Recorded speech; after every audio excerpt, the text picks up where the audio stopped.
let's talk about Brendan Gallagher for this bonus video here.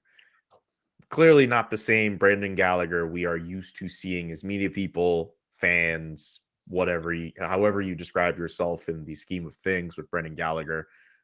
I remember there was a time when he was a 30-goal scorer with the Montreal Canadiens. I have a hard time thinking he'll ever return to those days. I'm wondering, amongst all three of you, if you think there is any hope at all that Brendan Gallagher could ever become a 30-goal player. And if he's not going to be that player, what do the Canadiens do with him?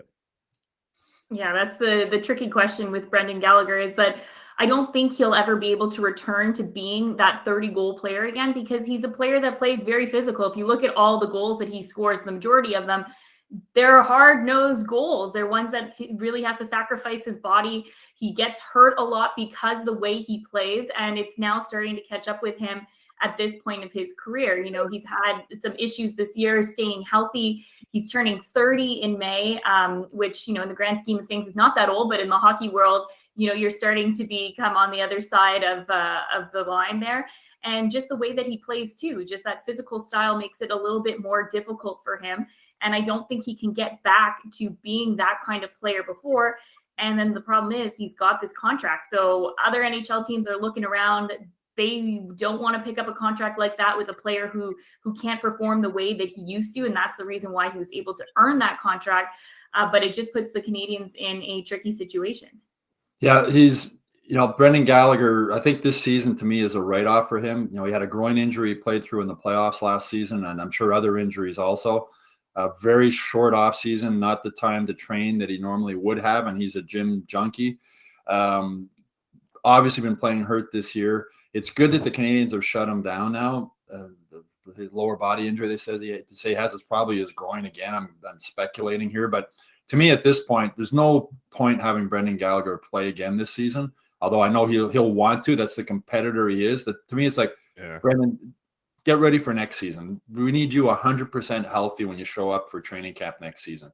If you think that the best way to do that is to go back to BC and train at your gym there, see your dad. His dad's a strength instructor, and just but we need your body to be 100% healthy when you show up at training camp next season. If you want to do that and maybe come back and play a couple of games at the end of the season just to test things out, okay. But everything, you know, we mentioned on an earlier episode that, you know, the rest of the season is a training camp for next season. And Brendan Gallagher doesn't need to prove anything on the ice. We know what his work ethic is. We know how hard he works. He's willing to go to the dirty areas, which is why I don't know if he can be a 30-goal scorer again, but I believe he can be a 20-goal scorer again.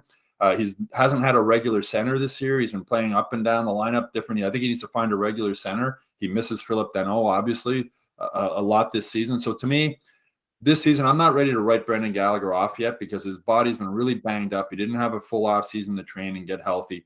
To me, for the Canadiens, the best thing to do is right now say, Brendan, as I meant, we need you 100% healthy when you show up for training camp next season.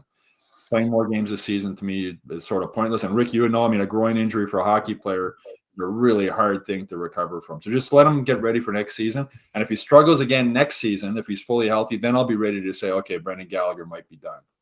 Yeah, and unfortunately for him, you know, the type of game, as we know, that he plays, the wear and tear is really showing. He's not a big guy, but he tries and gets involved each and every game. But you know, the sad part about it, I think he's missing a step. Ken Hughes is, you know, has talked about competitive, quick team. Obviously, Gallagher fits the competitive side, but I'm not sure whether or not with his, you know, and it could be tied into injury. I don't foresee him being another 30-goal scorer.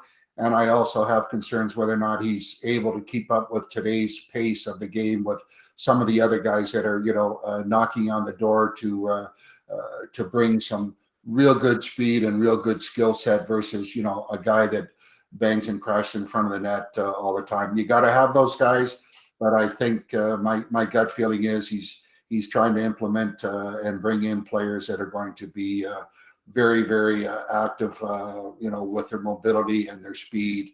And unfortunately, I think Brendan is on the backside of, you know, what he brought previously. Yeah, the other that would make it hard for him to score 30 goals, he's not going to be a top line winger anymore on this team. He's not going to be getting top line minutes anymore, which will make it hard for anybody to score 30 goals. But again, if he's healthy and he comes back, the way he competes, the way he goes to the dirty areas, I wouldn't be surprised to see him score 20 goals again. Yeah, and at the very least, if he's healthy, you could put him in top line roles if you absolutely need to. But if as you say, if he ends up just being like a bottom line forward, like a third line guy at the money he's due to make over the next few years, that's a rather expensive price tag for a player like Brendan Gallagher. Already, you might be hesitant about seeing guys like Paul Byron and Yoel Armia making $3.4 million while playing bottom 6 minutes. A guy at Brendan Gallagher's salary threshold on the bottom 6, that's not an ideal situation you want if you're Kent Hughes or the Montreal Canadiens, as far as I'm concerned. It's a bit too expensive. So let us know in the comment section if you think Brendan Gallagher's days as a 30-goal scorer are firmly behind him. What's his future with the Montreal Canadiens? Give us your opinion. Also, feel free to leave us any questions that you just have on anything to do with the Montreal Canadiens, and we might actually get to it in a future bonus video. So do that, and while you're at it, subscribe to the Hockey Inside Out show on YouTube. If you haven't already done so, subscribe to the Hockey Inside Out newsletter and visit hockeyinsideout.com for full episodes.